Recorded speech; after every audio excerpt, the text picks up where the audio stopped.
Delhi police ने, crime branch ने, जो नारकोटिक सेल है उसने जो सेंसेशनल शूटिंग की थी 25 तारीख को रात के दौरान, उसका जो एक्यूज था शाहरुख, उसको अरेस्ट किया है।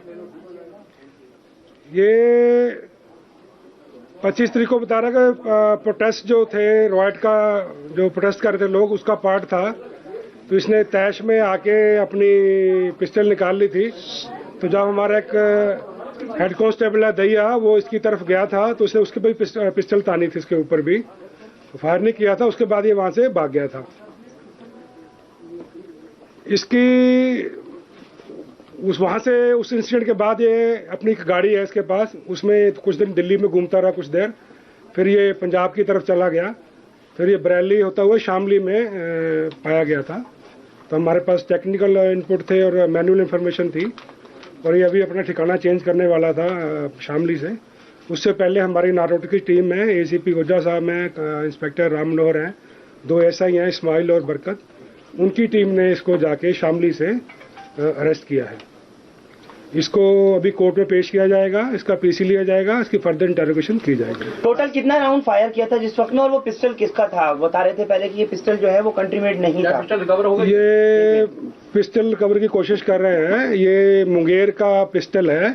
इसका एक साथी था जो इसकी फैक्ट्री में काम करता था। ये आदमी अपने ही घर में जुराबों की फैक्ट्री चलाता है, उसमें कोई लेबर काम करता था, मुंगेर का था। उससे इसने 2 साल पहले लिया था। सर इस तरह आके इसने फायरिंग की, कितने दिन की पीसी लगी और कहां फायरिंग का रीजन क्या था? इसने बताया कि जब प्रोटेस्ट चल रहा था और पत्थरबाजी होने लगी तो ये तैश में आ गया और स्पर ऑफ मूवमेंट पे इसने फायरिंग कर दी। कोई क्रिमिनल बैकग्राउंड है इसका, क्योंकि वो अचानक से पिस्टल लेके आता है, फायर कर देता है? कोई क्रिमिनल बैकग्राउंड क्या किसी गैंग से जुड़ा हुआ है? इसका अपना कोई क्रिमिनल बैकग्राउंड अभी नहीं मिला है। इसके पिताजी का एक केस है नारकोटिक का और फेक करेंसी का, इसका अपना रिकॉर्ड नहीं है। बाकी किस गैंग से कोई तल्लुक रखता है अभी इस पर इन्वेस्टिगेट जारी है। जो इससे पता लगा है, शौक की फैक्ट्री चलाता है, मॉडलिंग का शौक रखता है, टिकटॉक वीडियो बनाता है, अपलोड करता है। सर इसके पिताजी की भी तलाश की जा रही है। तैश में आया और इसने गोली चला दी, लेकिन गोली लेकर गया उस दरमियान जब दंगे हो रहे थे, पत्थरबाजी हुई थी, कहीं ऐसा तो नहीं कि किसी के द्वारा इंस्टिगेट किया गया तो उसके बाद इसने ये सारी उस एंगल पे भी इससे पूछताछ प्रिलिमिनरी भी की है। अभी ये डिनाई कर रहा है, लेकिन इस पे हम गहन पूछताछ करेंगे कि क्या किसी कॉन्स्पिरेसी का पार्ट है। सडनली तैश में ये बता रहा आने के लिए, क्या कोई ऑर्गेनाइज तो नहीं था, इस पे हम बात करेंगे। सर ये कह रहा है कि तैश में आया, लेकिन इसने वहां पर कई राउंड फायर किया, जो कि वीडियो में दिख रहा है। दीपक दहिया के ऊपर इसने पिस्टल तान दी, तो वहां पर पिस्टल लाने का मकसद ही ये साफ करता है कि ये किसी प्लानिंग के तहत आया था। आपने अभी तक इनिशियली जितनी भी आपको समय मिला जो पूछताछ की, कुछ बताया कि सिर्फ तैश थी या पूरी प्लानिंग के तहत दिल्ली को भड़काने की साजिश थी? उस बात पे पूरी गहन से इन्वेस्टिगेशन हो रही है। इसका हम टेक्निकल एनालिसिस भी करेंगे, उसमें भी जानने की कोशिश करेंगे कि ये खुद आया था या किसी के बुलाने पे आया था, किसी के लोगों के टच में भी था। उस पर हम इन्वेस्टिगेशन कर रहे हैं। चलाई है सर? 3 गोलियां चली हैं, 5 इसके पास थी, 2 ये कहता गिर गई हैं, 3 खोखे भी मिले थे वहां खाली, और 3 गोलियां चली हैं। क्या देसी तमंचा था वो? क्योंकि वो लग नहीं रहा है देखने में। अभी तक इसने क्या जानकारी दी है उस पिस्टल के? वो पिस्टल जो था मुंगेर का बना हुआ है, सेमी ऑटोमेटिक पिस्टल है, अच्छी क्वालिटी का है। किस मेक का है सर वो? मेक क्या? 7.65 बोर का है। सर क्या, जैसा कि इसकी वीडियोज आई हैं, जैसा कि आप भी बता रहे हैं, ये मॉडलिंग करता था, टिकटॉक बनाता था, इसकी कुछ जिम की वीडियो आई है, तो इसने क्या कुछ बताया? इसका प्रोफाइल किस तरीके का है? कोई स्टूडेंट बताया जा रहा है? इसके आसपास के जो लोग हैं, क्या कर रहा था फिलहाल? ये स्टूडेंट फिलहाल नहीं है, ये सेकंड ईयर बीए तक पढ़ा हुआ है। अभी तो अपना बिजनेस कर रहा था, जिम जाता है, टिकटॉक वीडियो बनाता है, और अपना कोई म्यूजिक वीडियो बना रखा है, उसको वेरीफाई कर रहे हैं, जो लॉन्च नहीं हुआ है। शामली में किसके घर कहाँ रुका हुआ था? कहाँ से शामली से आपने इसको अरेस्ट, शामली में कहाँ से अरेस्ट किया?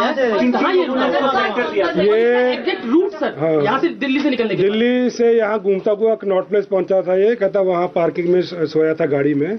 उसके बाद ये बता रहा है कि जलंधर गया था, जलंधर में किसी दोस्त के पास जाना था, नहीं गया, वहाँ से बरेली चला गया, फिर वहाँ से शामली किसी दोस्त के पास आ गया, और वहाँ हमने ये ठिकाना चेंज करना था, बस स्टैंड की तरफ जा रहा था। ये बस स्टैंड से पकड़ा इसको, शामली बस स्टैंड से। से पकड़ा तो क्या? शामली बस स्टैंड से पकड़ा। इसका क्या कोई दोस्त भी था जिसने छिपने में यहाँ पे मदद की थी? और बरेली का क्या कनेक्शन है सर? वो इसके नाम पूछ रहे हैं कि बरेली में जहाँ शामली में वेरीफाई करेंगे इसकी लोकेशन वगैरह से कि ये जो कह रहा है वो सही बात है, और उसके बाद जो आइडेंटिफिकेशन होगी उनको भी अरेस्ट करेंगे। सर एक बार इसके गायब होने का रूट बता दीजिए, और जब वहां पर पहुंचा था क्या अकेला पहुंचा था, क्या ये जो वहां पर प्रोटेस्ट चल रहा था जाफराबाद के नीचे, क्या उस प्रोटेस्ट में शामिल होने आया था? और क्योंकि मॉब में जब दीपक दहिया के सामने खड़ा है तो पीछे और भी काफी सारे लोग इसके साथ दिख रहे हैं, क्या अकेला था या इसका गैंग था पूरा वहां पर? अभी जो प्रिलिमिनरी इंटरोगेशन अभी कुछ पूछताछ कर पाया, क्योंकि हमने कोर्ट में भी पेश करना है, इसको लेके आए वहां से, उसमें ये बताया कि अकेला ही गया था ये प्रोटेस्ट में, और वहाँ पत्थरबाजी हो रही थी तो इसने फिर आके वहाँ पे गोली चलाई। वो गाड़ी कहाँ है जिसमें सर फरार हुआ था? मिला है कि और ऐसा कुछ लगता है कि जिस दिन ये दंगे हुए, जिस दिन इसने फायरिंग की, उससे पहले कुछ लोगों के संपर्क में था, कुछ इस तरह की? वो हम स्टडी कर रहे हैं, उस एंगल पे स्टडी। मोबाइल के अलावा गाड़ी कहाँ है सर? अपनी जिस गाड़ी से escape हुआ था वाली गाड़ी कहाँ है? वो गाड़ी इसने कहीं छुपाई है, वो रिकवर करेंगे। एसटीएम गाड़ी सर चांदबाग में जहां पर डीसीपी शाहदरा फंस गए थे मॉब के बीच में, वहां से बहुत ज्यादा फायरिंग हुई, उनसे क्या कुछ अभी तक की प्राइमरी इन्वेस्टिगेशन जो इंटरोगेशन इससे हुई है, कुछ कनेक्शन मिल पाया है क्या? पहले से ये प्लानिंग थी कि कहां पर किसको फायरिंग